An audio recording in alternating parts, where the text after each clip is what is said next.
Hi guys, good evening. তো আমি চলে এসেছি একটু বাগবাজার, একদম বাগবাজার গঙ্গার কিনারে। তো এটাই হচ্ছে গঙ্গার কিনারের রাস্তা। রাস্তাটা খুবই সুন্দর, এত সুন্দর ফুল ফুল, চারিদিকে গাছপালা ভরা ভরা, সবুজ ভরা ভরা গাছপালায় ভরা। তো সুন্দর ছায়া এই গরমে এইসব জায়গায় এসে খুবই ভালো লাগে, যার জন্য আমি একটু চলে আসতাম গঙ্গার পাড়টা উপভোগ করতে। তো আমি এখন যাবো একটু নিচে গঙ্গার পাড়ে। গঙ্গার পাড়ে গিয়ে আপনাদের দেখাবো গঙ্গার পাড়টা কেমন লাগে না লাগে। তো আমি এখন রাস্তার থেকে দেখতে পাচ্ছেন গঙ্গাটা রাস্তার থেকে দেখা যাচ্ছে। খুবই ভালো লাগছে এই গরমের সময় এই ধরনের জায়গায় আসলে একটা আলাদাই অনুভূতি লাগে। তো আমি এখন নামবো একটু পরে এবং নেমে আপনাদেরকে দেখাবো। এখনও সূর্যের তেজ এত বেশি যে রোদ সহ্য করা যাচ্ছে না। আমার পিছনেই দেখতে পাচ্ছেন সূর্য একদম মানে খাখা করছে, বিকাল হওয়ার মুখে, তবুও এখন এত হিট সে ভাষায় বলে প্রকাশ করা যাবে না। তো আমি ঠিক এখন নামবো, এই যে এই সিঁড়ি দিয়ে নামবো। তো তার আগে উপর থেকে আমি একটু লুকটা দেখিয়ে দিই আপনাদেরকে। তো এই গরমে আমার ফোনও এত হিট হয়ে যাচ্ছে যে হিটে ফোনও অফ হয়ে গেছিলো মাঝখানে, ঠিক ঠান্ডা করে আবার আমি ভিডিও করছি। একবার ভিডিও করতে করতে অফ হয়ে গেছিলো, এত হিট হয়ে গেছিলো। কেন এত গরম মানুষ সহ্য করতে পারছে না, তো ফোন কি সহ্য করবে। তো তো আমি এখন নামি, নেমে দেখাই আপনাদের গঙ্গার পাড়ে কি পরিস্থিতি, কি হচ্ছে না হচ্ছে সেটা দেখাবো আপনাদেরকে। তো আমি দেখলাম বাগবাজার চত্বরে যখন আমি আসলাম, কেউ না গঙ্গার পাড়টা একটু দেখে আসি, বা একটু গঙ্গার যে হাওয়া, যে গঙ্গার যে ঠান্ডা ঠান্ডা হাওয়া, সেটা একটু উপভোগ করে আসি, সেই কারণে আমি চলে আসলাম। তো দেখুন চারিদিকটা আপনাদেরকে একটু ভালো করে ব্যাক ক্যামেরা করে দেখিয়ে দিচ্ছি। সূর্য মামা যেন একদম আমাদের উপরে রেগে আছে, দেখুন একদম মানে কি বলবো, মানে মাথার উপরে একদম জ্বলে আছে। এখন 4:30 বেজে গেছে, এখনো যে রোদের তাপ সহ্য করা যাচ্ছে না। তো সূর্য মামাটা দেখলেই বুঝতে পারবেন। দেখুন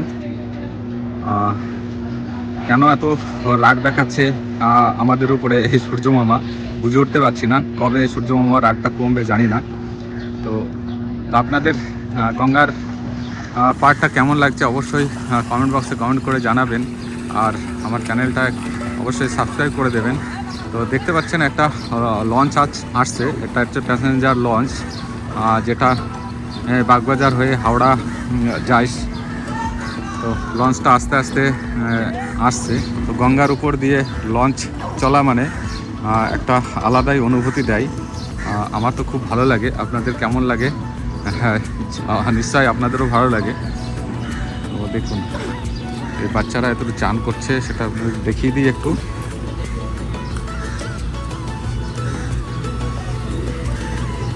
গঙ্গার পাড়টা একদম পুরোটাই বাঁধানো, কোনো রকম ভয়ের কোনো কারণ নেই এখানে। তো বাচ্চারা একদম এই তপ্তি গরমে চান করছে, আনন্দ নিচ্ছে।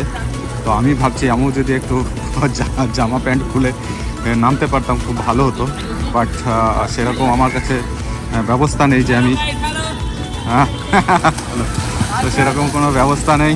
হাই হাই, কেমন লাগছে চান করে? খুব ভালো, আমারও তো ইচ্ছা হচ্ছে, বাট কি করবো, আমি তো সেরকম কিছু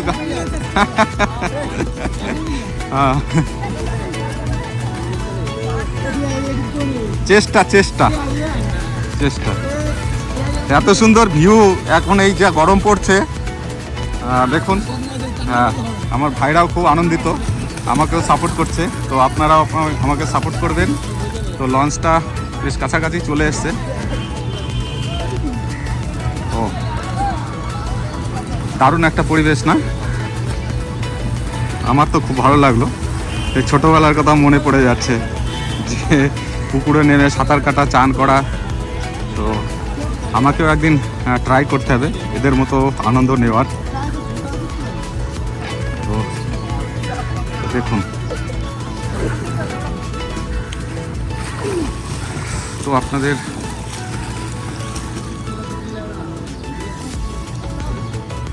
হ্যাঁ, এই গঙ্গার পাড়ে সুন্দর সুন্দর মন্দিরও আছে।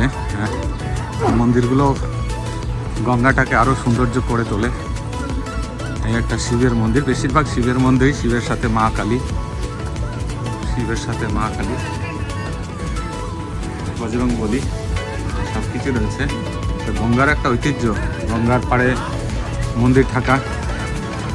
তো হে সূর্য মামা একটু দয়া করো, কিন্তু দয়া করছে না বাবা, একদম কপালে এসে ঠেকছে সূর্য মামার যে হিটটা। তো এসছি যখন, তো আপনাদেরকে আমি ভিডিও করে তুলে ধরলাম। তো অবশ্যই গঙ্গার কিনারে এসে কার না ভালো লাগে। তো আমি, আপনারা যে ভিডিওটা দেখছেন নিশ্চয়ই আপনাদেরও ভালো লাগছে। তো আমি তো আশা করব আপনাদেরও ভালো লাগবে। তো ঠিক গঙ্গার পাড়েই এই আর একটা মন্দির, এটা মা কালীর মন্দির, সাথে একটা বট গাছ। তো এই মন্দিরগুলো আরও সৌন্দর্যটা বাড়িয়ে তোলে গঙ্গার পাড়ের। জাস্ট গঙ্গার সাথেই লাগোয়া, দেখতে পাচ্ছেন।